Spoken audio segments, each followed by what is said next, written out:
नमस्कार, मैं हूं प्रभु चावला और सीधी बात में आज बारी है भारतवर्ष के सबसे नौजवान मुख्यमंत्री ओमर अब्दुल्ला की। ओमर साहब, आपका स्टूडियो में बहुत बहुत स्वागत है। शुक्रिया। आपको मुबारक हो कि आप हिंदुस्तान के सबसे यंगेस्ट चीफ मिनिस्टर भी हैं। बहुत उम्मीदें आपके ऊपर लोगों की। आपको डर लगता है कि नहीं? जी नहीं, डर नहीं लगता, लेकिन उस बात का एहसास है, इस बात का कि शायद अगर और कोई मुख्यमंत्री होता तो इतनी ज़्यादा उम्मीदें नहीं होती उनसे। मुझसे उम्मीदें ज़्यादा हैं, तो जाहिर सी बात है कि मेहनत और करनी होगी उन उम्मीदों को पूरा करने के लिए। नेशनल कॉन्फ्रेंस से पहले भी एक किस्म से सेकुलर आउटलुक की पार्टी मानी जाती थी। हमारा तो सेकुलर आउटलुक पहले भी आप कश्मीर में भी वैली में भी जीते थे, जम्मू में भी जीते थे, पर जम्मू में थोड़ी सीटें कम हुई पहले के मुकाबले में। पिछले रिजल्ट अगर आप देखें तो एक्सेप्टेबिलिटी थोड़ी थोड़ी आपकी भी कम होती चली गई। तो प्रोडक्ट डिफरेंशिएशन होता ना, पीडीपी में कई बार फर्क नहीं लग रहा था लोगों को इलेक्शन से पहले, जबकि आपकी अपनी लीने जैसी है कि आप अलग हैं किस्म से। नहीं, हम अलग हैं और इस अलग होने का लोगों ने भी सबूत दिया है। एक लौता मतलब रीजनल पार्टी हम हैं जिन्होंने रियासत के तीनों खित्तों से सीट जीते हैं। लद्दाख के खिते से 3, कश्मीर से और फिर जम्मू से मुस्लिम डोमिनेटेड बेल्ट से भी और हिंदू डोमिनेटेड बेल्ट से भी। नहीं उमर, एक बात तो आप मानेंगे, क्योंकि जो मोनोपोली आपकी थी वैली के अंदर, जब आप माशा सीटें जीतते रहे वहां पर, आपने 43 में से 25, 35, 36 जीते हैं, वो आपकी एक्सेप्टेबिलिटी जो मेजोरिटी की होती थी पहले, वो पीडीएफ ने थोड़ा ब्रेक तो किया ना। वो उसमें तो कोई दो राय नहीं है कि पीडीपी ने 6 साल अपनी हुकूमत का फायदा लिया और हमारे कुछ स्ट्रॉन्ग होल्ड्स में अपनी एक्सेप्टेबिलिटी बढ़ा दी। लेकिन अगर आप देखें, नेशनल कॉन्फ्रेंस को सबसे ज़्यादा नुकसान और पीडीपी को सबसे ज़्यादा फ़ायदा सिर्फ साउथ कश्मीर में हुआ है। इसके लिए इसके पीछे कारण क्या हैं, वजूहात क्या हैं, उसमें हमने जाना जो है उसका एक्सरसाइज शुरू किया है। लेकिन उसके अलावा अगर आप देखें, 6 साल की हुकूमत के बाद पीडीपी को इतना भी ज्यादा फायदा नहीं मिला है जितना शायद वो उम्मीद कर रहे थे। वो तो सोच रहे थे कि उनकी हुकूमत बनेगी। आपने कांग्रेस से, जैसे पहले कहा आपने कि कांग्रेस कोalition सरकार है, क्योंकि कांग्रेस के खिलाफ आपने चुनाव लड़ा, प्री इलेक्शन तो आपका कोई अलायंस उनके साथ नहीं था। तो ये कंपैटिबिलिटी आप में और कांग्रेस में कॉमनैलिटी क्या है? ये जो आपका सबसे बड़ी कंपैटिबिलिटी ये है कि जैसे मैंने आपसे कहा कि तीनों रियासत के तीनों खित्तों में हमारा एक बेस बना हुआ है, हमारा भी कांग्रेस का भी। हमारी सियासत ये नहीं है कि हम एक इलाके को दूसरे इलाके से लड़वा के अपना एजेंडा जो है आगे चलाएं। हमारे लिए जम्मू, कश्मीर, लद्दाख तीनों खित्तों में हमारा बेस है और हम उस बेस को कंसोलिडेट करना चाहते हैं।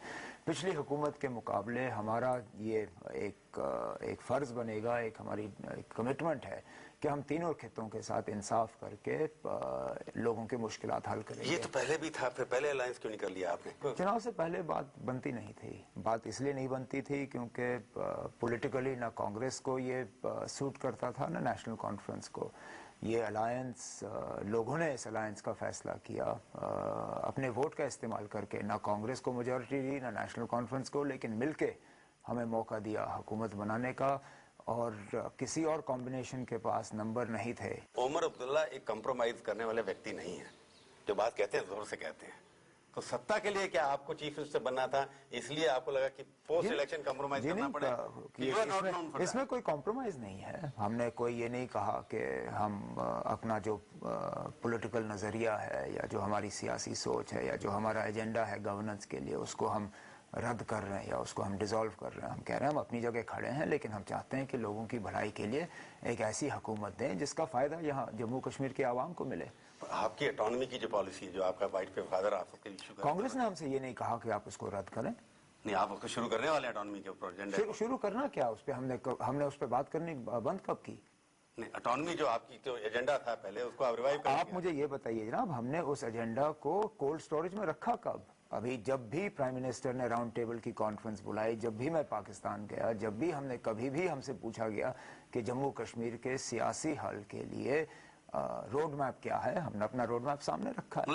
अभी भी आप ऑटोनॉमी का जो इच्छा डॉक्टर साहब ने हमने कहा है, नहीं डॉक्टर साहब ने छोड़ा नहीं। ये मुसीबत है ना कि थोड़ा सा वो एनालिसिस करते हुए लोग फिर मतलब अलग निकालते हैं। डॉक्टर साहब ने यही कहा जो हम बार बार कहते आए हैं कि नेशनल कॉन्फ्रेंस अभी भी मानती है कि अंदरूनी खुद मुख्तारी ही जम्मू कश्मीर के मसले का हल है। लेकिन साथों साथ हम ये भी कहते हैं कि अगर बातचीत के जरिए इससे बेहतर हल कोई निकले जो जम्मू कश्मीर के आवाम को पसंद हो और जिस पे हिंदुस्तान और पाकिस्तान जो है मिलके राजी हो सके, तो हमें कोई एतराज नहीं है। लेकिन हम आज भी मानते हैं कि अंदरूनी खुद मुख्तारी से बेहतर इस रियासत के लिए हल जो है आप नहीं निकाल पाओगे। जैसे मान के चलते कि जम्मू एंड कश्मीर भारतवर्ष का एक अटूट अंग है, ये तो एक्सेप्टेबिलिटी कॉन्स्टिट्यूशन के अंदर है, इसके अंदर कोई चेंज हो नहीं सकता। ये जो बार बार पाकिस्तान को एक्सेप्टेबल जो फार्मूला हो, इसके ऊपर कश्मीर में चर्चा बार बार क्यों होती है? आप ये मान के चल सकते हैं कि पाकिस्तान का इससे कोई लेना देना नहीं है। वो ठीक है, थियोरेटिकली वो बड़ा अच्छा है, वो प्रोग्रामों में बड़ा अच्छा लोगों को सूट करेगा, लेकिन प्रैक्टिकल वो बात नहीं है।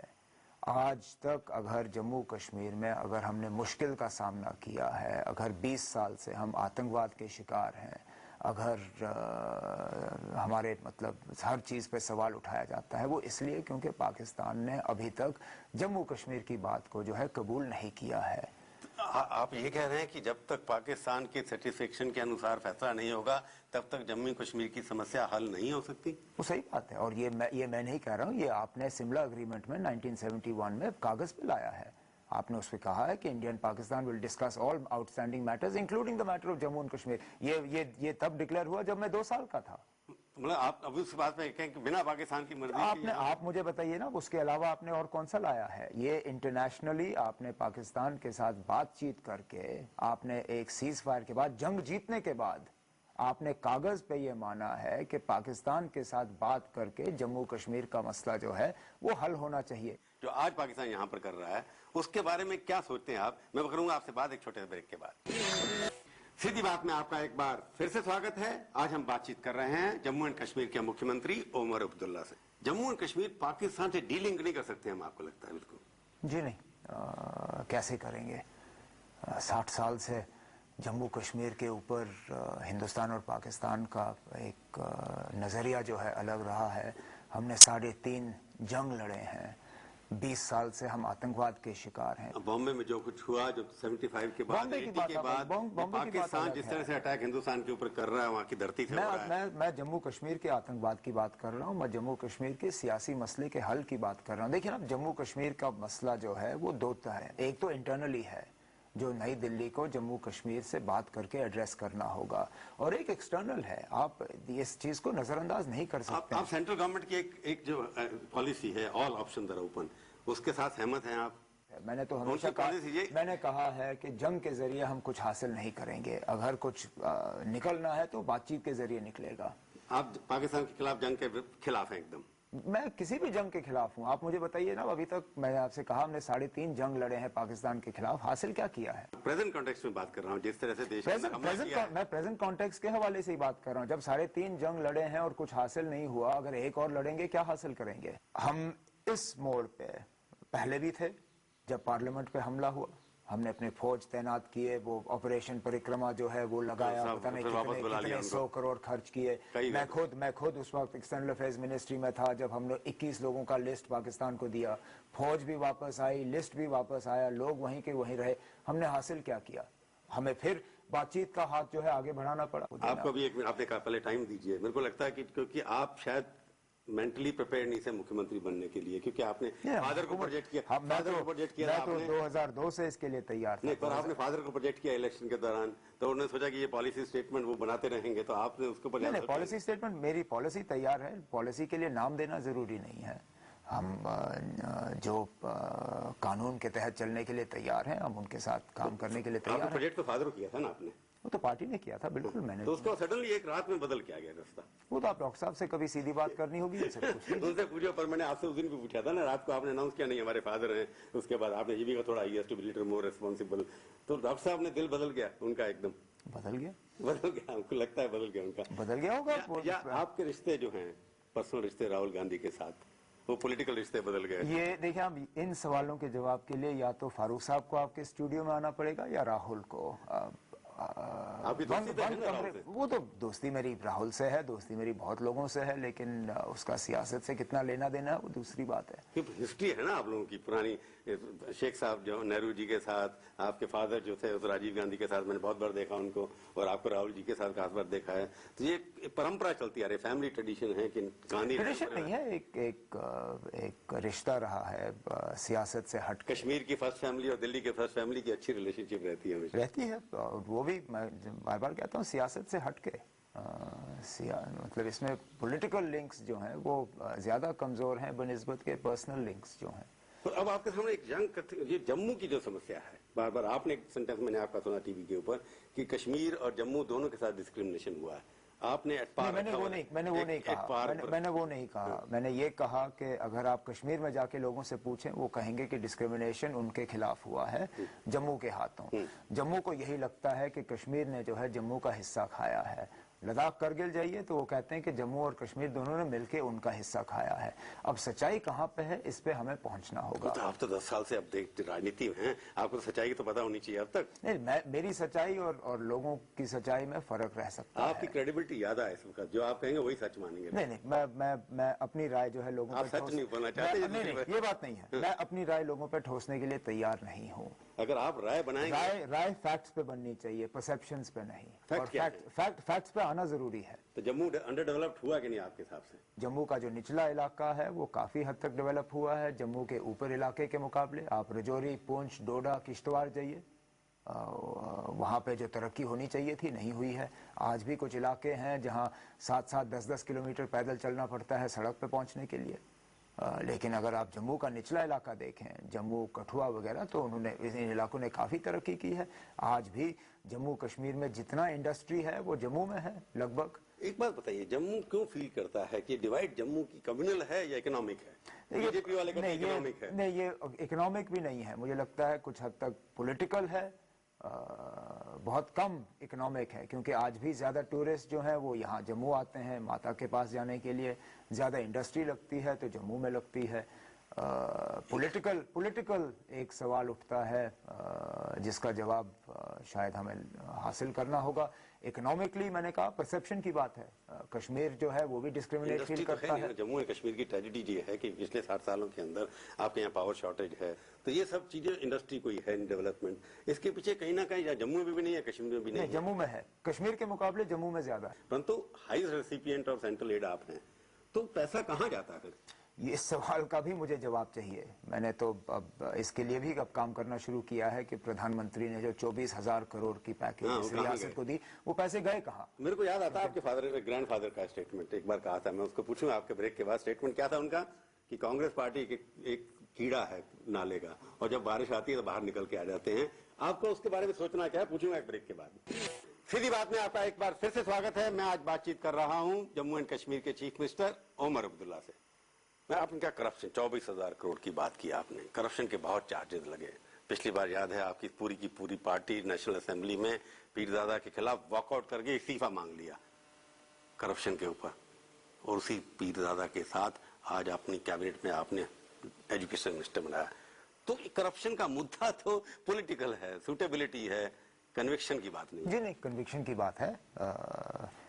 केस जो है वो चलते रहेंगे, और आपकी वजह से इस्तीफा देना पड़ा ना उनको, आपकी पार्टी ने पूरा उनको इस्तीफा देना पड़ा कि उनके खिलाफ इल्जाम लगा, और उनकी उमर अब्दुल्ला की इतनी क्लीन इमेज है एकदम, एक उमर अब्दुल्ला की उस क्लीन इमेज के अंदर उस तरह के कैबिनेट मिनिस्टर जो करप्शन की आपने बात उठाई, परेशानी तो होगी ना? ये फैसला लोगों ने किया है। लोगों ने एक तो एमएलए चुन के भेजे हैं, लोगों ने कोलिशन की मांग की, और कोलिशन में कोलिशन पार्टनर्स का ये हक बनता है कि वो जिसको मिनिस्टर बनाना चाहे बनाए। तो आप जैसे व्यक्ति से उम्मीद तो कर सकते हैं ना, हमारी उम्र तो निकल गई, हम आपसे उम्मीद कर सकते हैं कि आप कुछ बदलेंगे। मैंने तो ये कहा है, और मैं इस बात पे मानता हूँ कि जितना ज्यादा हम करप्शन के खिलाफ लड़ने पे बात करेंगे उतना हमें नुकसान होगा।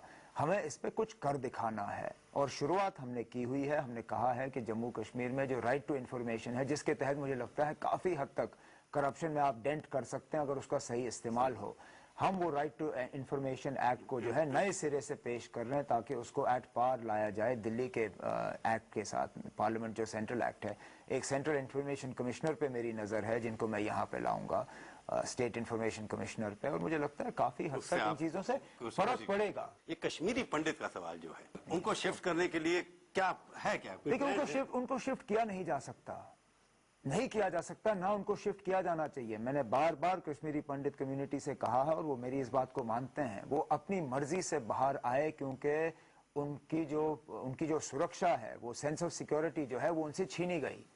उनको वहां से निकलना पड़ा। जब तक हम उनको वो सेंस ऑफ सिक्योरिटी वापस नहीं लौटाते हैं तब तक वो वापस नहीं जाएंगे। हम उनसे जोर जबरदस्ती करें, उनके लिए कैंप बनाएं, एक कैंप जम्मू से कश्मीर के किसी दूसरे कैंप में शिफ्ट करें, इससे कोई फायदा नहीं होगा। हमें कश्मीरी पंडित कम्युनिटी की वो खोई हुई सेंस ऑफ सिक्योरिटी उनको वापस देनी होगी, और फिर अपनी मर्जी से जो वापस जाने के लिए तैयार होगा वो जाएगा, और गवर्नमेंट की तब पूरी एक मदद होगी उनको वहां पे अपने घरों में रीसेटल तो करने आज के की लिए। स्थिति ऐसी नहीं है कि वो वापस जा सके। आज की स्थिति वैसे बन रही है। 20 साल के बाद इतना कम जो है आतंकवाद देखने को मिल रहा है। अगर पार्लियामेंट के इलेक्शन भी ठीक रहे और ग्राफ जो है वायलेंस का इसी तरह आहिस्ता आहिस्ता नीचे जाता रहा, इंशाल्लाह मुझे लगता है कि हम कश्मीरी पंडित कम्युनिटी को आहिस्ता आहिस्ता कन्विंस कर पाएंगे वापस जाने के अपनी लिए। टेन्योर में आप उनको वापस ले जाएंगे कि नहीं? मेरी उम्मीद है। सेपरेटिस्ट से बात करेंगे, आप उनको मेन स्ट्रीम में लाने की जरूर कोशिश करूंगा, करेंगे? जरूर करूंगा, उनको क्यों नहीं आप करूंगा। शेयर भी देंगे? वो चाहते हैं सत्ता में कोई शेयर उनको मिलना चाहिए। हमने ये नेशनल कॉन्फ्रेंस का आज नहीं, ये फारूक साहब की बात थी जब उन्होंने असेंबली में कमिट किया था कि अगर हुर्रियत वाले जो हैं सेपरेटिस्ट, मतलब वो मेन स्ट्रीम में आने के लिए तैयार हैं, इलेक्शन लड़ने के लिए तैयार हैं, हम असेंबली डिसॉल्व करके नए सिरे से इलेक्शन कराएंगे। हमें कोई एतराज नहीं है। हम चाहते हैं कि हर कोई जो है मेन स्ट्रीम में वापस आए। तो यूपीए की लीडरशिप, आप यूपीए के मेंबर हैं, फॉर्मली अनाउंस कर दिया आपने, उसका नेतृत्व किसके लीडरशिप में चुनाव लड़ना चाहिए आपने माइंड बनाया होगा? प्राइम मिनिस्टर कैंडिडेट कौन होगा यूपी? वो भी पहले ही से तय हो चुका है। डॉक्टर मनमोहन सिंह साहब हमारे प्राइम मिनिस्टर हैं। मैंने अभी तक ऐसी कोई बात नहीं सुनी कि हम उसको चेंज करने जा रहे हैं। तो कंफर्टेबल हैं आप भी उनके नेतृत्व में चुनाव लड़ना ही चाहिए? मैं बिल्कुल कंफर्टेबल हूँ, क्यों ना हूँ। अगर मैं 5 सीधे सवाल आपसे पूछूं, सबसे पहले एक सवाल सबसे पहले पूछते हूँ कि आप अपना फ्यूचर दिल्ली में ज्यादा अच्छा देखते हैं कश्मीर में ज्यादा? मेरा फ्यूचर तो मैंने हमेशा कहा जम्मू कश्मीर में है। पाकिस्तान के ऊपर आक्रमण करना चाहिए कि नहीं करना? जी नहीं। पाकिस्तान जो टेररिस्ट मांगे हम लोगों ने, उनको वापस उनको करना चाहिए कि नहीं करें? उनको करना चाहिए। एक बात बताइए, आपकी स्टेट के अंदर शेख साहब, फारूक साहब, मुफ्ती साहब और मीर कासिम साहब, इतने सारे चीफ मिनिस्टर, आपको रोल मॉडल कौन सा है? मेरा रोल मॉडल सबसे ज्यादा तो मेरे दादा हैं, लेकिन मैंने हमेशा कोशिश की है कि हर किसी के अच्छे और बुरे जो हैं उनको देख के, तोल के अच्छों को मैं फॉलो करूं और बुरी चीजों को मैं साइड पे रखूं। 370 आर्टिकल जो है वो अगर खत्म करने से कश्मीर का फायदा आएगा, नुकसान होगा? नुकसान होगा, क्योंकि आप खत्म नहीं कर सकते हैं। खत्म करने के लिए आपको कॉन्स्टिट्यूएंट असेंबली दोबारा बुलानी पड़ेगी। आप कॉन्स्टिट्यूएंट असेंबली नहीं, आपको कॉन्स्टिट्यूएंट असेंबली दोबारा बुलानी पड़ेगी, जिससे दोबारा ये सवाल उठेगा कि एक्सेशन फाइनल है या नहीं है। इसलिए आपको लगता है इसको खोलना ठीक नहीं है? आप खोल देंगे तो फिर सारा कुछ खोलना पड़ेगा। पर आप फेवर में है कि नहीं हटाना जी चाहिए? नहीं, मैं अंदरूनी खुद मुख्तारी के फेवर में हूँ, बिल्कुल। चलिए, आप हमारे स्टूडियो में आए, बहुत बहुत धन्यवाद। शुक्रिया। तो ये थी आज की मुलाकात। सीधी बात का ये कार्यक्रम आपको कैसा लगा? आप अपनी राय हमें ईमेल के जरिए भी भेज सकते हैं। हमारा ईमेल का पता है sb@aajtak.com। अगले हफ्ते आएगी बारी किसी और हस्ती की। इंतजार कीजिए तब तक और देखते रहिए आज तक।